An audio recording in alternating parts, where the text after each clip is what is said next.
Hello guys, good morning. तो आज मेरा बेटा का तबीयत बहुत ख़राब हो रही है।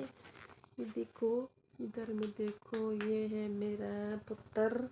इसका तबीयत बहुत ख़राब हो रहा है। Please pray for him. बहुत पेट दर्द कर रही है और ऊपर से डॉक्टर भी नहीं जाना चाहती है क्योंकि डर लगता है ना। ये देखो, कल तो उल्टी भी कर। बोलो, क्या हुआ? अभी ठीक लग रहा है? ये देखो, उसका वो नाभि में दर्द कर रहा है। ये देखो, यहाँ पे पता नहीं क्या हुआ, क्यों हुआ। कुछ उल्टा पुल्टा खा लिया होगा शायद।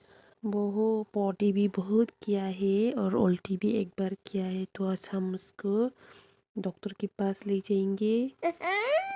देखो देखो, डॉक्टर का नाम सुन के कैसे डर गया रे। क्या करेगा डॉक्टर? सिर्फ चेकअप करेगा, ऐसे ऐसे ऐसे। क्या क्या आदमी है तू? क्या हुआ? पता नहीं, बच्चा लोग ये डॉक्टर का नाम सुन के क्यों डर जाता है। मैं भी तमा